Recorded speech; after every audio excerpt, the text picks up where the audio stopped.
اعوذ باللہ من الشیطان الرجیم بسم اللہ الرحمن الرحیم الحمد للہ رب العالمین وصلی اللہ علی محمد وآلہ الطاہرین اللہم وآل محمد وعجل فرجهم. السلام علیکم ورحمۃ اللہ وبرکاتہ. ہماری کتاب قرآنی قصے تفسیر موضوعی میں کس چیز کے بارے میں چل رہی ہیں؟ جی، حضرت ابراہیم کے ابراہیم کے بارے میں، حضرت ابراہیم علیہ السلام کے بارے میں گفتگو چل رہی ہے. ٹھیک ہے، ابھی ہم نے جناب ابراہیم کے زندگی کے 5 پہلوؤں کی طرف نگاہ ڈالی. ایک، پیدائش سے لے کے بعثت. 2، بعثت کا زمانہ اور مشرکوں سے مقابلہ. 3، کیا تھا؟ ملکوت کی سیر. 4، بتوں کا توڑ مشرکوں سے وہی مقابلہ. 5 وہ کیا تھا؟ آزر، ابراہیم کے لیے آگ کا ٹھنڈا ہونا. 6، نمرود کے سامنے جناب ابراہیم علیہ السلام کی پیشی. آپ کو جناب ابراہیم علیہ السلام کو نمرود کے سامنے پیش کیا جانا. ٹھیک ہے، آواز آ رہی ہے سب کو؟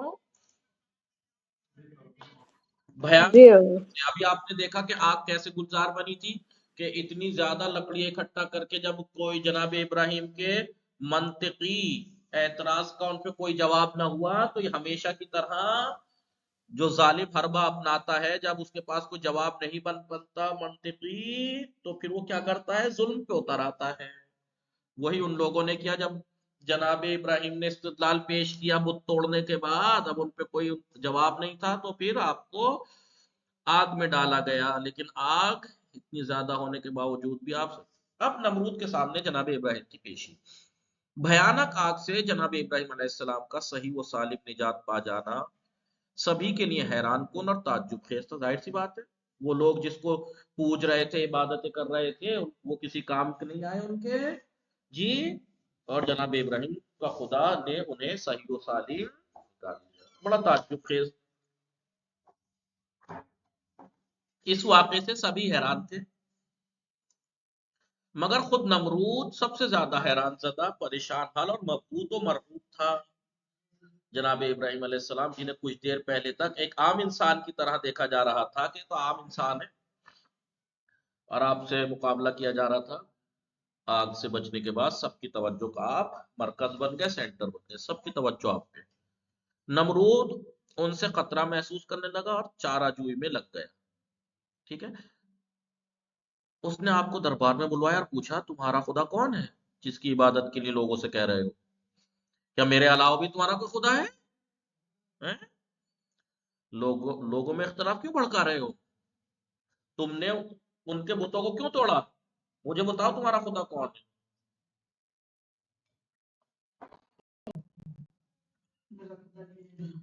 لیجئے، پھر لائٹ گئی. کہ اب آپ جانتے ہیں کیا ہوا تھا. اب آپ یہ قرآن میں پورا ایک استدلال موجود ہے. جب اس نے یہ آپ کو بلا کے آپ سے یہ سوالات کیے، تو یاد ہے نا پھر جناب ابراہیم نے اس نے کہا کہ میں خدا نے کیا، جناب ابراہیم نے کیا کہا؟ ربی الذی یحیی و یمیت، میرا رب وہ ہے کہ جو زندہ کرتا ہے، ان کے کام تو میں بھی کر سکتا ہوں. وہ بلا کے دو کو جسے سزائے موت تھی اسے آزاد کر دیتا ہے، اور جو بے خطا تھا اسے قتل کرا دیتا ہے. وہ پورا ایک استدلال قرآن میں ذکر ہے کہ یہ کر سکتا ہے، وہ کر سکتا ہے، یہ کر سکتا ہے، سب کرتا رہا. پھر آخر میں خدا نے کیا کہا جناب موسیٰ نے؟ ربی الذی کیا ہے؟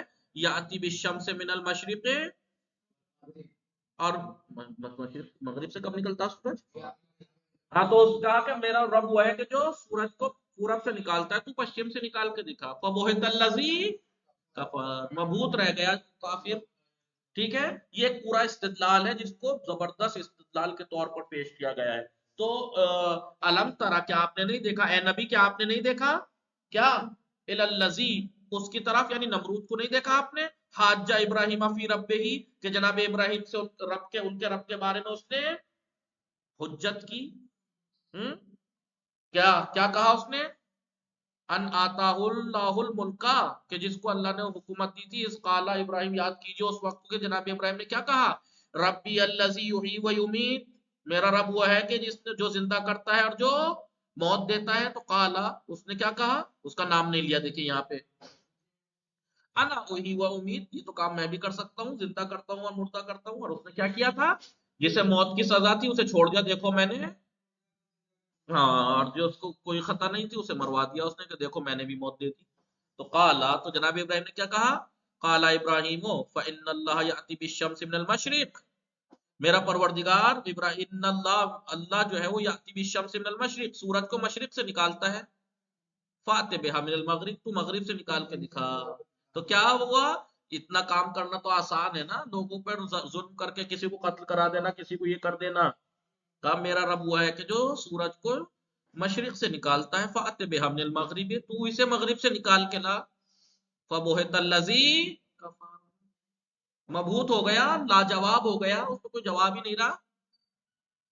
واللہ، ورنہ تو اگر میں آپ سے، میں کوئی ظالم کے سامنے جا کے کہے میرا پروردگار کھانا دیتا ہے، رزق دیتا ہے، کہ یہ کام تو میں بھی کرتا ہوں، ہاں بھائی آؤ تو میں تمہیں اتنا پیسہ دے رہا ہوں، یہ کام میں تو بڑا آسان ہے نا، یہ کام کر کے دکھاؤ اگر تم خدا ہو تو۔ سورج کو مغرب سے نکال، واللہ لا یہدی القوم الظالمین، اور اللہ ظالموں کی ہدایت، ایسا نہیں ہے کہ اللہ ہدایت نہیں کرتا، ظالموں نے ہدایت کے راستے اپنے اوپر خود بند کر لیے ہوتے ہیں، اب وہ ہدایت کے قابل نہیں ہے۔ ایسا نہیں ہے کہ بہت سے لوگ آ کے کہیں پر مولانا صاحب قرآن میں جگہ جگہ ہے اللہ ان کی ہدایت نہیں کرتا، اللہ اس کی نہیں کرتا، فلاں کی نہیں کرتا، نعوذ باللہ، تو کیا اللہ ان کی ہدایت نہیں کرتا؟ وہ بیچارے شکوہ نہیں کریں گے کہ ہماری تو ہدایت ہی نہیں ہوئی؟ نہیں، ہدایت سب کے لیے ہے، اللہ کی رحمت سب کے لیے عام ہے، لیکن انہوں نے ظلم میں اتنی زیادہ زیادتی کر چکے ہوتے ہیں اپنے اوپر، اپنے نفسوں کے اوپر، کہ انہوں نے خود اپنے آپ ہدایتوں کے راستے بند کر لیے ہوتے ہیں۔ جی کیا تم نے اس کے حال پر نظر نہیں کی جس نے ابراہیم سے پروردگار کے بارے میں بحث کی؟ لیکن نمرود کا نام نہیں لیا، کیونکہ یہاں نام سے کوئی فرق نہیں پڑتا، بات صرف اس بات پر کہ خدا نے اسے ملک دے دیا تھا، اس بات پر اس نے کیا کیا؟ بحث کی، اور اسے اس پر گھمنڈ ہو گیا تھا۔ تو جناب ابراہیم نے کہا میرا خدا جلاتا بھی ہے اور مارتا بھی ہے، تو اس نے کہا میں بھی زندہ کرتا ہوں اور میں بھی مارتا ہوں۔ تو ابراہیم علیہ السلام نے کہا میرا خدا مشرق سے آفتاب نکالتا ہے، تو مغرب سے نکال دے۔ تو کافر حیران رہ گیا، اور اللہ ظالم کو کی ہدایت۔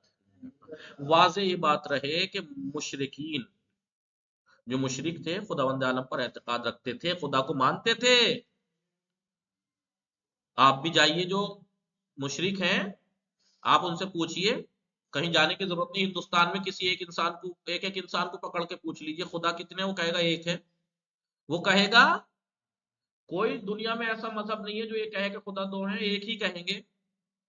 تو کیا ہوا پھر؟ وہ پھر کہاں توحید چار طرح، کئی طرح کی ہوتی ہے، جیسے ایک دفعہ یاد ہے آقا اور محمد صاحب نے بھی بتایا تھا، توحید، توحید در خالقیت، توحید در ربوبیت، توحید، چار توحید کا، کہ وہ یہ لوگ جو ہے نا، پتہ کہاں پہ گڑبڑ ہوئے؟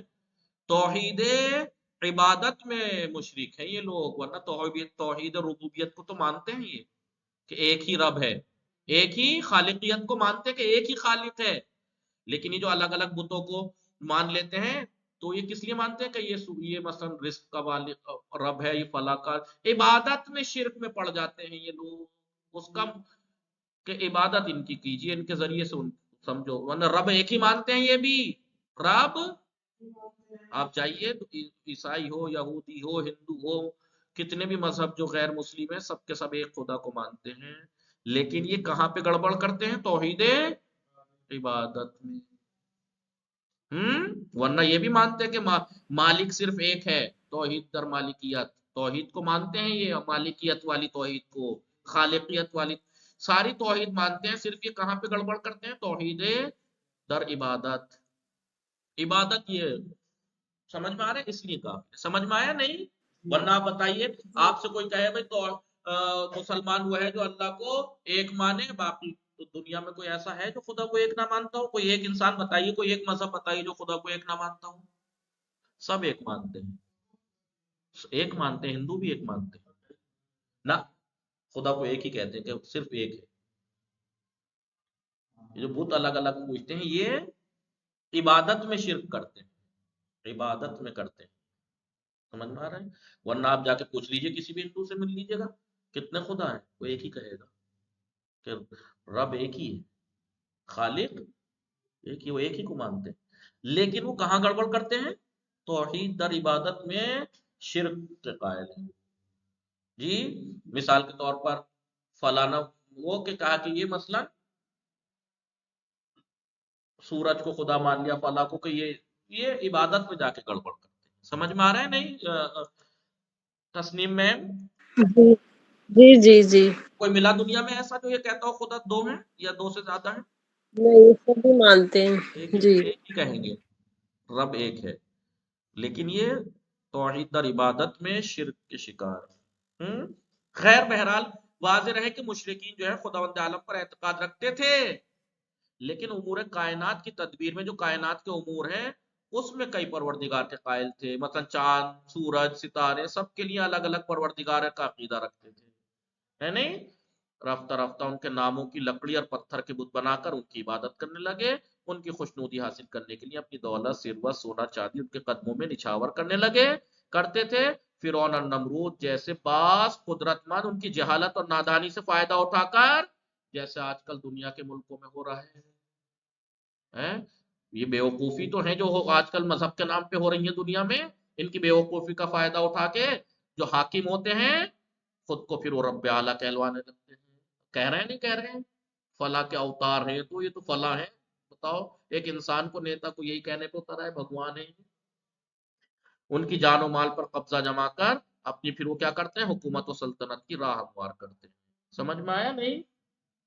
دیکھیے کیا ہو رہا ہے جی یہاں پہ غیر مسلم ہے، مسلمان ملکوں میں جا کے دیکھ لیجئے، سعودی میں کیا کہلوا رہے ہیں اپنے آپ کو، خلیفہ ہیں، یہ خلیفہ ہیں، ہاں خلیفۃ المسلمین ہیں یہ، ہیں یہ ان کی جہالت کا فائدہ اٹھا اٹھا کے بیٹھ گئے اپنے آپ کو خلیفہ تک کہلوا رہے ہیں، کہہ رہے ہیں کہہ رہے ہیں۔ کوئی طیب اردگان جیسے ذلیل کو کہ جو منافق ہے نمبر 1 کا، اس کو کہنے کو ترا ہے، کوئی بن سلمان کو کہہ رہے ہیں، کوئی کچھ ہے نہیں؟ یہ سب ان لوگوں کی جہالت کا، اب جہالت اتنی زیادہ ہو گئی ہے کہ اپنے آپ کو انہوں نے ان کو اتنا ماننے لگے کہ اب یہ وحی کی زمین پر، سرزمین وحی پر انہوں نے کسینوں، جوئے، شراب کے اڈے کھول لیے، ان کی مجال نہیں ہے کہ جو اس کو برا کہہ سکیں، کہہ نہیں پا رہے، یہ ہوتی ہے فائدہ اٹھاتے ہیں پھر نمرود صفات، فرعون صفت لو۔ وصلی اللہ علی محمد وآلہ الطاہرین، اللہم صلی علی محمد وآلہ محمد وعجل